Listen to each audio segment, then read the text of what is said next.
就是因为这一拳让我追了整部番。男人原本掌握着一支足以毁灭世界的队伍，在南北世纪大战中，只因他的拟神兵部队加入战场，就让濒临战败的北方军瞬间将局势逆转，以无人能挡之势反败为胜。而这支部队也成了人们心中的英雄，并被冠以神之部队的称号。可当战争结束后，这群神却沦落为国家的弃子。长官下令要将拟神兵们全部秘密处死，不料去执行任务的艾琳却被一枪反杀，而拟神兵们也彻底的暴走失控。醒来的队长汉克从大白的口中得知这一消息后，顿时怒火中烧。为了守护部队最后的尊严，也为了保护民众的安全，汉克毅然决然地踏上了手刃队友的道路。第一个遭殃的就是变色龙艾迪。被队长逮到时，他手中还拎着一大袋抢来的金银珠宝。面对这个不请自来的队长，艾迪不敢有丝毫的轻敌，立刻拟神化变成了兽人形态，想要利用隐身能力向汉克发起偷袭。但身为队长的汉克早就对他的能力了如指掌，在轻松躲过了变色龙的攻击后，汉克猛地跃至空中，将手中的长矛掷出，狠狠地扎进变色龙的手臂。随着引线被拉动，剧烈的爆炸瞬间就将艾迪吞噬，而他也不幸成为了第一个被处决的对象。在解决完了艾迪之后，汉克的下一个目标便是火龙威尔。战场上的他化身百米巨龙，一口龙息弹便可瞬间摧毁敌人的防御工事，是名副其实的攻城先锋。然而当威尔回到故乡时，却再也无法变回人类。可他依旧保留着善良的人性，甚至体型变大了以后，就连耕田也是事半功倍。就这样，一家人还是像往常一样其乐融融，一起过着幸福的生活。可好景不长，随着时间的推移，火龙开始逐渐失控，总是在半夜发出可怕的吼叫，并且村民开始陆续出现丢失家畜的情况。虽然村民们都不愿相信是威尔干的，但还是希望能将他控制起来。为了安全起见，夏尔只好忍痛送弟弟妹妹离开村子，然后来到父亲的身旁陪伴着他。尚存一丝人性的威尔不想连累女儿，最终选择独自一人向深山走去。可这天傍晚，意外发生了，森林里不断传出剧烈的爆炸声。夏尔顿感不妙，连忙跑过去查看。只见在森林的最深处，一个男人正拿着手枪对准自己的父亲。夏尔拼了命的想要上前阻止，可他终究还是来晚了一步。伴随着一声刺耳的枪声在森林中回响，火龙也彻底失去了生命。夏尔颤颤巍巍地走向火龙的躯体，他抱着父亲放声大哭，回想起和父亲在一起的点点滴滴，夏尔彻底愤怒了。他发誓一定要亲手替父亲报仇。第二天，夏尔背上猎枪踏上了复仇之路。终于经过一番努力寻找过后，夏尔在酒馆里找到了汉克。被仇恨充满双眼的他，当即举起猎枪，毫不犹豫地扣动了扳机。巨大的后坐力将夏尔震飞，可被子弹击中的汉克却像个没事人一样。接着在众人震惊的目光中，汉克一把将夏尔抱起，随后把他带到了一个没有人的小巷里。还未等汉克来得及解释，他就感受到了战友的气息，正是你神兵小队中的达尼。就在刚刚，他袭击了商人的马车，并夺取了他们的金银财宝。为了不违背当初立下的誓言，失去内心的人要以同伴之手葬送。曾经一起并肩作战的战友，如今却已兵刃相见。可就在汉克准备动手时，夏尔突然挡在了达尼的面前，质问汉克凭什么没有证据就要怀疑他。然而下一秒就被啪啪打一顿。お金や宝石があれば町のみんなが喜ぶからって。でもくれなかった。だから殺したんだ。下がって。失去理智的达尼疯狂发泄心中的怒火，他只是想让母亲好过一点，并不认为自己有错。可下一秒，汉克就出现在他的肩膀之上。达尼本想向汉克发起攻击，结果最终和变色龙一样，都死在了汉克的长枪下。剧烈的爆炸过后，达尼的身体被炸出个大洞。看着昔日的战友，汉克眼里满是不舍。他想起了那个曾经老实本分的达尼，参军只是为了让小镇上的家人们过得更好，而现在的他已经丧失了人性。临死前，达尼问了汉克一个问题：隊長、教えてください。僕たちが戦場で感動して死ぬべきだったんですか？一声枪响过后，汉克再次亲手处决了自己的队友。看到汉克的行为，夏尔更加愤怒了。他认为你神兵们虽然有错，但罪不至死。于是夏尔做出了一个惊人的决定。私はあなたについていく。男人的口水里充满剧毒，只需要通过特殊的注入方式，就能从敌人身上审出任何想要的情报。而这个世界像他这样的变态还有7人之多，有的在后背上融合了一个马蜂窝，可以操控小蜜蜂向女人采蜜；有的在皮肤上画满了毒蛇，可以悄无声息的让人享受天伦之乐；甚至还有的为了偷看别人洗澡，直接将身体伪装成了枯朽的树干。凡是他们所到之处，瞬间便会成为人间炼狱。而这次他们只是路过一个村庄，全村上百口人就全部感染瘟疫，当场死亡。为了制造恐慌，他们甚至还利用邪术操控尸体传递情报。おい、どうした？死んだ。みんな死んだ。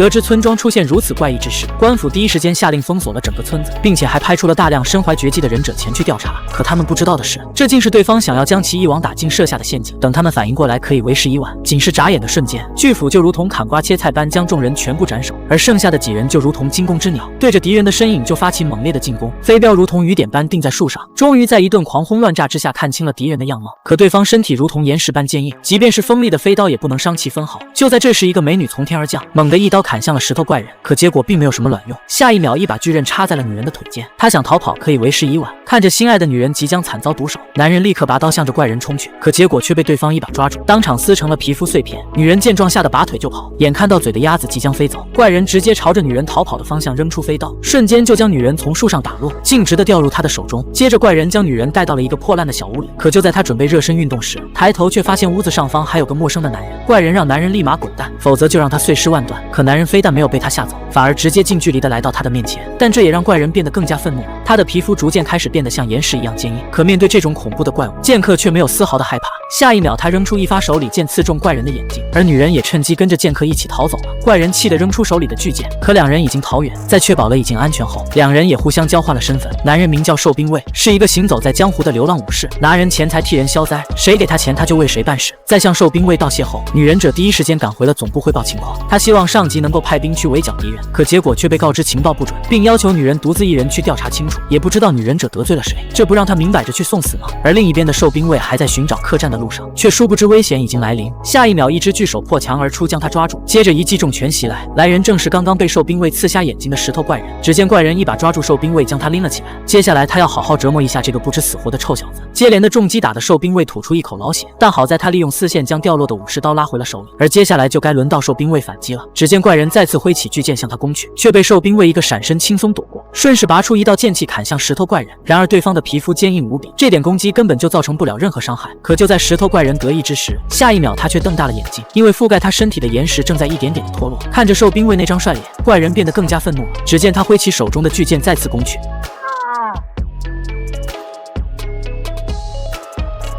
仅仅一记拔刀斩就将怪人瞬间一分为二。可怪人仍不死心，就算是死他也要拉寿兵卫一起陪葬。可无奈最终还是死在了自己的刀下。而寿兵卫也惊魂未定，突然他的身后出现了一个老头，在亲眼看到了寿兵卫的强大实力后，老头便决定拉寿兵卫入伙，因为他刚刚所杀死的怪人正是鬼门8人之一。得知了同伴被杀，剩下的7人必定会对寿兵卫展开追杀。果然没过多久，鬼门7人就找到了怪人的尸体，而他们也不急着去追凶手，因为石头怪人临死前已经在手掌下清晰地印出了寿兵卫的容貌。这是一块能让人长生不老的人鱼肉。3个渔夫好奇地吃下鱼肉，可下一秒其中1人就变成了可怕的怪物，当场暴毙而亡。而另一个也在第2天因为血管爆裂毒发身亡。只有年轻的永泰幸运地活了下来。之后永泰娶了妻子，成家立业。渐渐的他也忘了人鱼肉的事情。但是50多年过去了，永泰的样貌依旧和以前一样年轻，反观他的妻子却是已经快要老死了。眼看着身边的亲人一个个离自己而去，这让永泰十分的痛苦。于是为了解除身上的诅咒，在妻子死后，永泰独自一人踏上了寻找人鱼的旅程。据说只有找到传说中的人鱼，才能获得破解诅咒的方法。可永泰找了2年半，依旧一无所获。这天他偶然听到了有关人鱼村的消息，于是他一路寻找，来到了一个奇怪的村子。这里没有一个男人，只有一群长得一模一样的老女人，而且她们非常的蛮横。在得知了永泰孤身一人前来时，老女人们直接用鱼叉刺穿了永泰的身体。为了防止被人发现，之后他们还将永泰的尸体扔进了一个山洞中，那里的怪物会把他吃得连骨头渣都不剩。而之所以这群老女人会如此心狠手辣，全都是因为15年前他们在外界带回来一个叫做真鱼的女孩。虽然好吃好喝的伺候着，但他们却一直都把女孩囚禁在屋子里。明面上是把真鱼当作公主来供养，可实际上他们却是想要利用真鱼来达到长生不老的目的。如今真鱼也终于长大成人，他们也召集众人开始实施计划。老太婆首领挑选出了一个年轻漂亮且活得最久的女人。当天晚上，他们把女人带到了一个人鱼洞里举行仪式。女人听从命令脱去衣物，随后自愿地走进了深不见底的水池。伴随着一道凄惨的声音传来，老女人们蜂拥而上将人鱼杀死。没想到刚刚的女人居然也是人鱼变的。接着老太婆便从她的尾巴上取下来一块人鱼肉，回去之后他们把这块人鱼肉做成了美味佳肴，哄骗真鱼吃了下去。与此同时，被丢进人鱼洞里的永泰也醒了过来，而且他还发现了旁边被刺死的人鱼尸体。永泰猜测着大概率是村里那帮老女人干的。为了能够了解事情的真相，于是永泰扛着人鱼的尸体来找老女人们理论。可这群老女人根本不给他机会，看到永泰竟然还没有死，于是开始向永泰发起了更猛烈的攻击。危急之下，永泰来到床边，趁机一把将少女抱在怀里当作人质。他本想带着真鱼直接冲出去，可挑开被子才发现少女的双脚竟然被铁链牢牢地锁住。为了能够带着女孩逃出出这里。于是永泰解开腰带，将女孩绑在自己的背上，开始了拼了命的逃跑。而老女人们则是在后面紧追不舍，他们不断的向两人丢出鱼叉，完全不顾及女孩的死活。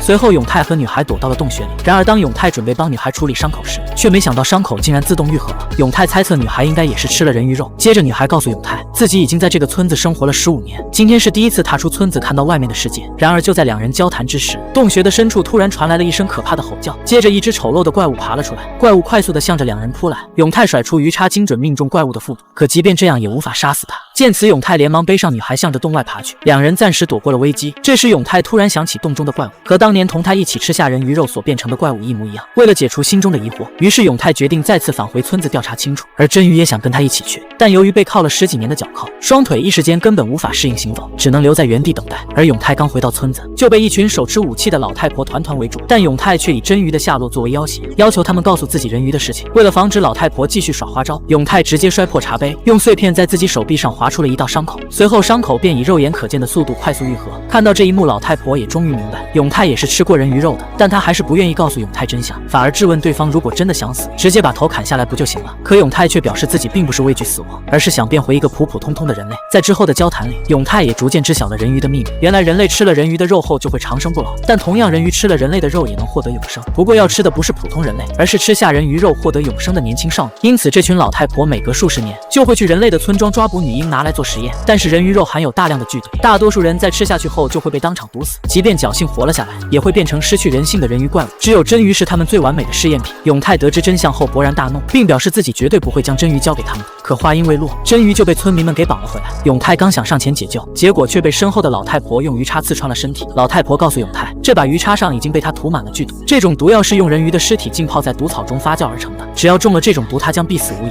可永泰却不甘心自己就这样死去，他强忍着剧痛，一脚将老太婆踹飞，随后抱起真鱼逃走了。无处可去的他们再一次回到了山洞中，可由于中了人鱼毒的原因，永泰的伤口根本无法愈合。危急时刻，真鱼及时出手，用自己的嘴将永泰身体里的毒药全部都吸了出来，这才让永泰脱离了生命危险。而此时老太婆们也顺着血迹找到了两人的藏身之处，于是他们准备打开水闸，利用大水将两人从洞中逼出来。伴随着水闸被打开，大量的水涌入洞中，迅速就将两人淹没。而那些老太婆们则是提前埋伏在出口处，等待着两人的到来，但水流的速度远远超出了他们的预期，无奈他们只能褪去人类的衣服，重新变回了人鱼的样貌。而他们只有吃下真鱼的肉才能变回人类，但永泰根本不给他们机会，他带着真鱼快速地游向岸边，在将真鱼救上岸后，永泰拿起鱼叉和人鱼们展开了殊死搏斗，丝毫没注意到一个老太婆偷偷地来到真鱼身边，想要趁机将他杀死。好在真鱼及时苏醒了过来，他拼命地和老太婆争夺手中的鱼叉，最终成功地将对方踹飞。听到海中人鱼发出的嚎叫声，婆婆突然意识到一切都已经晚了，这些人鱼已经恢复了原来的本性，即便是吃掉了真鱼也无法变回人类的模样。最终老太婆说出了自己的秘密，原来她和永泰一样，都是吃了人鱼肉长生不老的人，永生同样带给了她无尽的孤独，她无法再融入人类社会，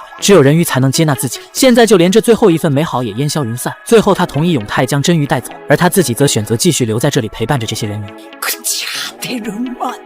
这个长相奇丑无比的怪物，乃是华夏神话中的魔神蚩尤。古代的帝王要想封王，都必须要先经过他的同意，但传说他生性残暴，以人为食，所以诸侯只能向蚩尤供奉活人为祭品。然而当秦始皇一统天下之后，他却只是独自一人前来封禅，并且还拖来了一副棺材。蚩尤看到这位将6国灭掉的秦王后有点意外，因为嬴政看起来不仅十分年轻，而且胆识过人，毕竟之前见过他的人王全都是一副瑟瑟发抖的模样。随后蚩尤便哈哈大笑地说道：生贄として民を1万人捧げ、わしにひざまずけ。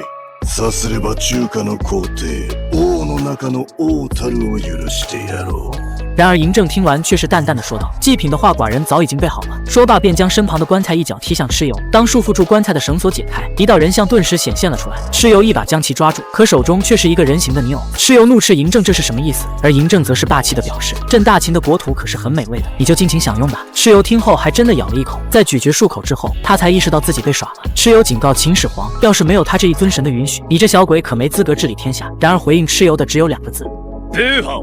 在嬴政看来，如果要像你这种吃人的怪物下跪臣服的话，那么朕宁愿去死。所以之前的王都不算是王，因为只有将你彻底干掉，那么朕才真正算是万物之始，成为真正的王。蚩尤听后也被彻底激怒，他要狠狠消灭这个对自己不敬的家伙。随后始皇帝嬴政与蚩尤展开大战，这场赌上性命的死斗整整持续了6天，直到最后魔神蚩尤败北，被一个没有神器的凡人彻底干掉，而嬴政也成为了华夏历史上第一个皇帝。好，而在这场大战中，嬴政成功掌握了一项绝技，这是一种由剑毛铠弩及5大体系所构成的武术。秦始皇将这种武道命名为蚩尤铠式，不但轻易化解了哈迪斯凶猛的攻势，而且还将这股力量反弹给了对方。双叉戟正正地插中了哈迪斯的胸口，这一击直接将哈迪斯轰飞了数百米之远。此时台下的哈迪斯也支撑着身体缓缓地站了起来，他要开始认真了。不过在此之前，他询问起嬴政：貴様にとって王とは何だ？王？惑わず、曲げず、頼らず、常に民の前に立ち続ける。それが王である。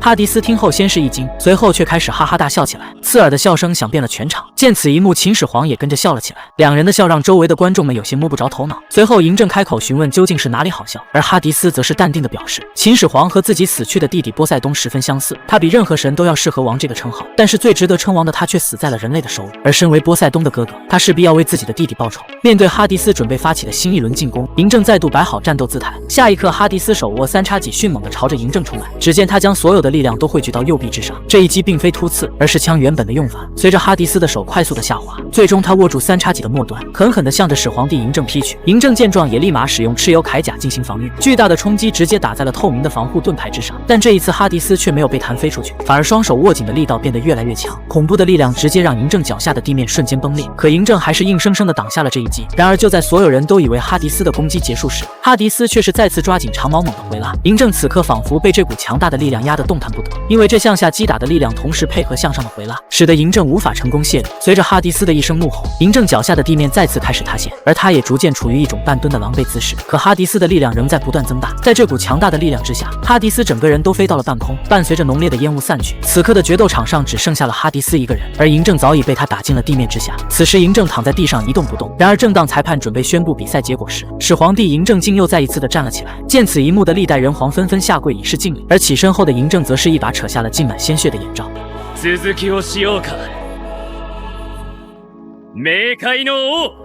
男人每次出签都会用左手拿起普通骰子，而右手却偷偷伸入裤袋摸出什么东西，紧接着在众目睽睽下双手合并做出投掷姿势。然而这个看似笨拙的出签动作，其实是男人精心设计的陷阱。只要有人敢扑上前说他出签，就会触发他早已准备好的反击，因为刚才的动作只是他的障眼法。一旦有人扑上前指认他出签，那赌局里的惊天秘密就永远不会被揭穿，因为他扔出去的就是正规的普通骰子。可开斯却一反常态的稳坐在赌桌前，眼神平静地注视着他的一举一动。更奇怪的是，直到骰子彻底停稳没点，众人见状也只是松了口气。这让班长很是不解，但很快他便想到，或许对方根本就没看穿他的作弊手法，毕竟就算是演的，也不可能人人都有这么好的演技。这么一来，他觉得肯定是自己多虑了。可一想到开斯刚才那虚张声势的样子，班长心里就莫名的来气，竟敢让自己冒这么多冷汗，那接下来他定要将这群白痴送回负债的深渊。轮到班长的最后一投，只见他左手拿起骰子，右手却再次伸进口袋，不过这次他摸出的是那必胜的魔法骰子。接着班长双手猛地合并，伴随着一声低吼，3枚骰子被狠狠投出，霎时间全场沸腾。可只有开斯目光如炬，死死盯住那即将停稳的骰子，而他的队友早已经不敢看了，只能双手合十祈祷千万别出现夸张到离谱的点数。然而就在最后一颗骰子即将停下的前一秒，开斯突然上前一把夺过那只公碗，趁所有人都没反应过来的瞬间，他死死抓住了碗里的骰子。班长等人见状立刻扑上来按住开斯，全场人都傻眼了，根本不清楚眼下究竟发生了什么。眼看开斯就要被彻底制服，千钧一发之际，开斯狠狠咬在对方按来的手上。こいつらはイカ様をした。違うない。ここに証拠を握り込んだ。イカ様サイコロ。眼见自己出签的把柄被抓，班长立刻扑上前便想抢回魔法骰子。可就在他快要得手之际，一只手拍在了他的肩膀上。来人是一位老班长，他提议由他来检查开斯手里的骰子。尽管班长心里10000个不情愿，奈何他早已被人控制住。于是，在老班长的主持下，班长出签的手段被公之于众，3枚骰子的点数都只有4、5、6。众人听后大惊，出签败露后，班长还想狡辩，说这骰子是即兴表演用的道具，只是不小心和普通骰子混在了一起，才闹出了这样的误会。但此刻根本没人相信他的鬼话。见装傻无效的班长赶紧磕头赔罪，希望借此来平息众人的怒火。可结果显然没有丝毫作用。就在班长陷入绝境时，他突然灵光一闪，仔细一想，刚才骰子还没完全停下，也就是说赌局还没有结束，所以出签的说法根本不成立。抓住这一点，班长开始极力狡辩。成立。ノーカウント。ノーカウント。ノーカウントなんだ。班长不停地大喊着不算数，但大家伙根本不买账，恨不得当场就冲上去把班长撕碎。可这时开斯却叫住了众人，因为他认为班长说的不无道理。于是他拿起骰子，决定继续刚才的赌局。只不过作为惩罚，班长的点数只能是作弊骰子里最小的4点，而他们6人也将轮番使用特制骰子。听此，班长表面上装出一副十分为难的样子，心里却早就乐开了花。因为就算对方每个人都投出4、5、6，最多也就赢走区100多万而已。挺过了这关，他就能装傻了事。只见开斯从口袋里掏出一副特制骰子，随即他猛地往碗里一掷，结果出来3个1，直接赢5倍。班长瞬间亚麻呆住了，6个面全是1，这算哪门子的骰子？可现在他想抵赖已经晚了，因为正是他刚才亲口承认双方都能使用特制骰子的规则。在众人的逼迫下，班长只能认命。接下来4、5组依次使用特制骰子，一轮结束，班长直接输掉250多万，他只能含泪打开自己的小金库。痛失巨款后，班长心力交瘁，只想尽快逃离现场。可开斯却叫住了他。やめるんだ。一度負けたくらいで。カイジ君、もうこれ以上いじめんでくれよ。现在就算求饶也没用了，因为赌局的规则是他亲手制定的，在这里装必须连做2次。此时班长想死的心都有了。接着开斯等人继续全额押注，总计300多万。最终班长输得底裤朝天，这些年积攒的黑心钱瞬间化为泡影。经此一战，4、5组共计赢下1800多万。初次见到秦始皇穿着女性的旗袍，大家只会觉得搞笑，但其实嬴政的内心无比的难过，总是不经意间想起幼年时的那段回忆。7岁时的嬴政都无法睁开双眼，直到某一次在遭到士兵的惊吓后，眼睛伴随着刺痛才缓缓睁开。但这也让他开启了炼狱般的人生。身为滞留在赵国的秦国王嗣，每一个赵民都对他憎恶唾弃。然而命运的齿轮却在这天发生了改变。嬴政的住宅换了一位新的护卫，女人名叫春燕。她一眼就看出了嬴政假笑下的委屈，明明是本该肆意哭闹的年纪，却总是呈现出一种迎合世俗的模样。看到春燕生气，嬴政习惯性的模仿出小丑哭闹般的模样道歉，反倒惹得春燕心疼无奈。也就是从这天起，两人相伴一起打扫新居。幼小的嬴政第一次感受到了家的温馨。第二天，两人一同上街时，身后的小嬴政嘴角早已被包子馋得口水直流。春燕见状，立马准备给他买些解馋，可店主在看到嬴政后，瞬间褪去了之前的温和模样，满是憎恨的将包子如喂野狗一般的砸向嬴政。春燕看到后上前，刚准备和店主理论，然而脚下的嬴政却已跪在了地上，随后捡起包子拍了拍灰尘，在春燕震惊的眼光中，如丧家之犬一般的囫囵吞下。这狼狈的一幕吸引来了更多的赵国子民前来围观，他们都知道这是秦国王族当初留下的孽畜。无尽的谩骂声从嬴政的身后席卷而来，而嬴政只是将最后一口包子入肚后，再一次露出道歉般的笑容。这一幕深深刺痛了春燕。回到住处，春燕由于愤怒，从而不小心扯下了嬴政身上的衣服，这才发现嬴政的身上布满了诅咒一般的图案。心疼的春燕急忙询问嬴政这是怎么回事，追问下才得知，嬴政自幼就拥有这种被诅咒的体质，看到别人的手臂被刀划伤后，自己的手臂也会同样的出现伤痕。当他的双眼看到受伤，便会转化为自身的痛楚出现在身上。从出生那一刻起，嬴政便一直沐浴在憎恨之中长大。为了尽可能减少席卷全身的痛苦，年仅7岁的孩童本能的学会了假笑。他觉得或许总有一天会被赵民原谅。听到这番话，春燕的嘴唇都已经咬破，开始滴血。他对着嬴政大声吼道：どうして怒らない？どうしてあいつらを憎まないんだよ！その子供に罪なんてあるもんか！あんたは悪くない，何も悪くない。エース，あんたは生きたいように生きていいんだよ。此刻春燕早已抱着嬴政泪流满面，她告诉嬴政只需遵从内心而活。也就是在这一刻，嬴政再也控制不住自己的情绪，心中积压多年的委屈随着他的眼泪夺眶而出，这是他此生第一次敢于袒露心声。第二天嬴政醒来，春燕递给了他一副眼罩，告诉他只要看不见就不会痛苦了。嬴政接过眼罩戴上，而这一戴就是20多年。对于嬴政而言，春燕早已是母亲一般的存在，两人相伴的时光是嬴政黑暗人生中唯一的光。在春燕的陪伴下，嬴政也渐渐卸下了伪装，他变得开朗乐观。可美好的日子总是短暂的，嬴政的生父子楚归国继位为秦王，而作为太子的嬴政自然也要回到秦国。在临行前，嬴政恳求春燕和自己一同前往秦国，可春燕身为赵人难舍故土，最终还是婉拒了嬴政的请求。话音刚落，意外发生了。在归国的途中，赵国士兵杀意汹汹袭来，势必要将嬴政斩杀于赵国境内。嬴政的护卫拼死抵抗，但寡不敌众，最后全都惨死。嬴政见状撕开眼罩，准备殊死一战，但却被春燕一脚踢开。随后春燕挡在了嬴政的身前，作为贴身侍卫保护嬴政本就是他的职责。春燕的身手凌厉，片刻就将冲上来的士兵击杀，可终究双拳难敌4手，遭到背后偷袭，被大刀捅穿了腹部。可即便身受重伤，他仍强忍着剧痛斩杀了敌人，可胸口又被一刀劈中，轰然倒地。就在赵国士兵准备将嬴政斩杀时，濒死的春燕拼尽最后力气将敌人斩杀，用生命为嬴政扫除了所有障碍。嬴政抱起奄奄一息的春燕，而这时春燕也说出了一直隐藏在心底里的秘密。他曾有个和嬴政年龄相仿的孩子，却在长平之战中不幸随赵兵一同被秦国活埋。在得知了嬴政是秦国的王嗣，他本想着狠狠地教训嬴政复仇，可经过相处，他看到了嬴政那颗善良的内心，便期许这个孩子将来若能为王，或许能改写乱世。临死前，春燕嘱托嬴政要成为真正的王。此时的嬴政早已泪流满面，他脱口而出叫了春燕一声妈妈，可终究没能留住这个最爱他的女人。ママに顔をよく見せて。まあまあ